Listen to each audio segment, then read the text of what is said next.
Hey guys, it's Fred. Thanks for joining me. This is going to be an interesting video. Won't be for everybody. Some people on our other channel, Hatfield McCoy Museum Adventures, they like it when I tell stories of my 40-year career in law enforcement. Back in 1987, Halloween night, October the 31st, myself and Detective Hatfield was out like all the other deputies in Pike County, Kentucky, because it is Halloween night, and Halloween night in the mountains is pretty special. It's they get right. Well, they sent a bunch of deputies to Peter Fork on Blackberry, and myself and Paul, we were the closest, so we responded. We were detectives at the time. When we got there, the call was that there was a tree across the road blocking traffic. Well, when we got there was a tree across the road, small tree, about 6 inches, 8 inches in diameter. When Detective Hatfield and myself got out to move the tree that was in front of us, had us blocked, by the time we got to that tree, another tree fell behind us. They had another tree that was already cut, and I guess just holding it by a rope or whatever, but it fell. It was another tree. It was only about 8 or 10 inches in diameter. As Paul and I started to move the one out of the front of us, rocks, eggs, walnuts, you name it, they started throwing it. There was a bunch of guys, a bunch of drunks. They were drinking, and they were up on the side of the hill there waiting for somebody to get out and move that tree so they could egg them and stone them. We got back to the car. I was riding with Detective Hatfield. I reached inside the passenger door of the car and got the shotgun out, and I shucked around. That's why police officers carry pump shotguns. The psychological effect. You hear that before you ever have to fire around or they hear around. So I shucked around, no intentions to shoot, but I wanted to get their attention, and it did. And they took off through that hill. It sounded like Sasquatch. They were drunk, they were hitting trees, they were falling down, well, we followed them up the road to where they went run into a mobile home. When they was going into the mobile home, the last 2 or 3 we actually saw running into the house. We go inside to arrest them. The first one had no problem with. The second fella reaches down and grabs a small child, and he puts this child in between him and us. By then, there'd come some deputies from the other side, from the Phelps, from the Peter Creek side. They'd come over Peter Fork Mountain, and they were there. They started to arrest the fella who's now known as Doug Gooslin, and Doug Gooslin reaches and grabs a small child. I don't know what age he was. He's a small little fella, a little skinny fella. And he takes that child with both hands, and he holds that child out in front of him between him and the deputies.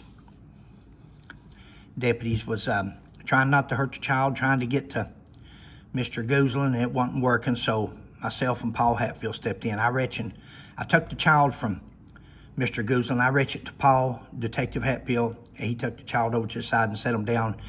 And Mr. Doug Gooslin continued to fight at this point, and he fought, and he fought.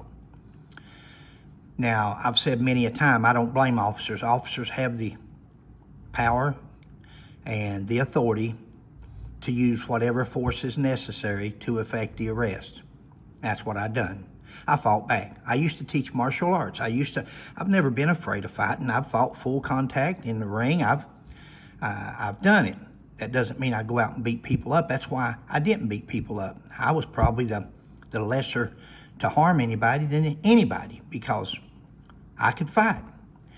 Well, Mr. Gooslin ended up, I think his son says he lost some teeth, but he didn't only lose some teeth, he had to go for some stitches to his eye or head. I can't remember exactly, but he had some knuckle damage. And again, this wasn't a beatdown. This was a man who was fighting, intoxicated, and fighting back, and to be honest, he was holding his own. Now, over the years, that's been 1987. You can Google. You don't have to. I've got it here for you. 1987, October the 31st, 1987, right there in the top corner. Well, that says October 21st, 1947. Let me find the date on this news. Well, anyway, it's October the 31st, 1987. You can Google Wimpson Daily News and archive it, and it'll come up. 7 DUIs, 7 drunkenness arrests on jail log. And that's all of them down through there that was arrested on Halloween night that night. Of course, they were from all over the county, but a lot of them was from Blackberry and McCarr area. That was the more rowdy part. And right there it says, this other Gooslin, that was, I think that was Doug Gooslin's brother, if I'm not mistaken. He was charged with, well, let's just go to Doug. Doug Gooslin, 46 of McCarr, was charged with resisting arrest, disorderly conduct, terroristic threatening, wanton endangerment first. The wanton endangerment charge was for his child, for placing his child in between the deputy sheriffs and detectives Hatfield and McCoy to keep from being arrested. That was the wanton endangerment. He placed his child in danger of harm from taking him hostage and cowered him down. He was a coward, and he put his small child in front of him. Now, over the years, evidently that small child has grown up, and over the last 20, 30 years, periodically when he's on a rant or whatever, he posts something on Facebook or YouTube, and I usually respond to it, and after I respond, he deletes his original message, which deletes my response. So he done it again just now, and I thought, shucks, let's just make a video, let's post it, and I wish I could post the what I just wrote him, but I wrote him pretty much what I just said on here, other than over the years, his father went on to be arrested by multiple agencies, multiple officers in multiple states, West Virginia and Kentucky. This is not something Fred McCoy did. This was his dad. When he drank, his dad was a mean man. He couldn't handle his alcohol and whatever else maybe. But when he responded a while ago, I responded back. I figure he's going to delete it, which is going to delete mine, and then another month or two down the road, his son, Benny Gooslin, dad's name was Doug Gooslin, his son will post it again and talk about what a bad officer Fred McCoy was. Fred McCoy was actually a good officer.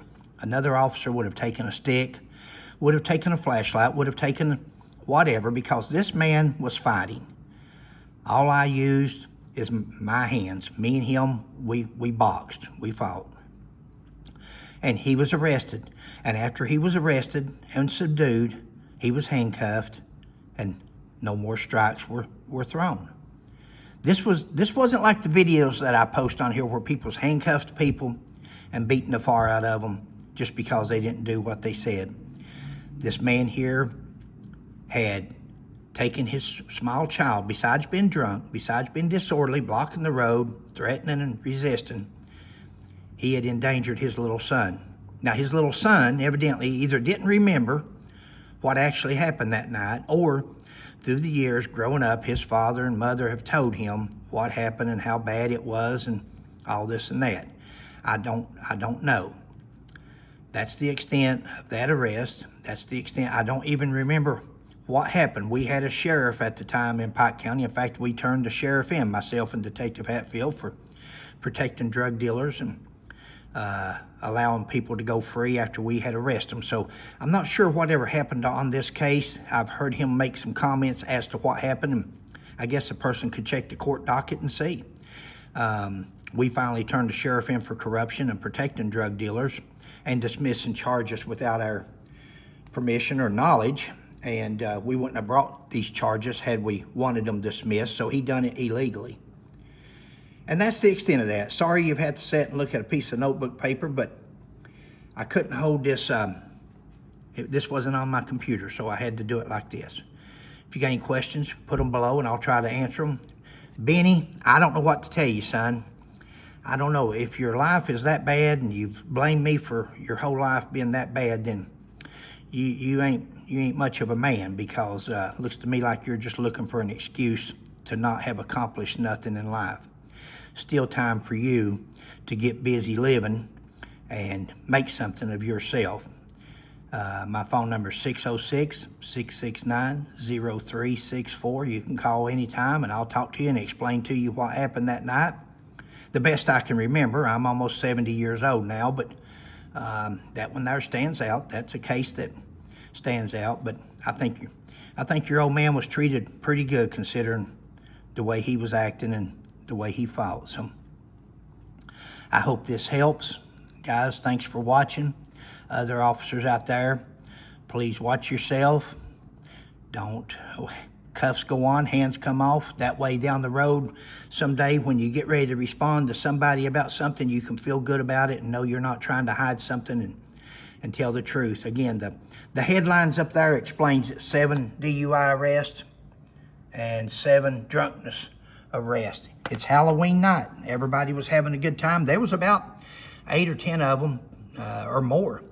And some of them ran into the trailer, some of them kept on running to the woods and so forth. So it is what it is. Thanks for joining me. Catch you next time.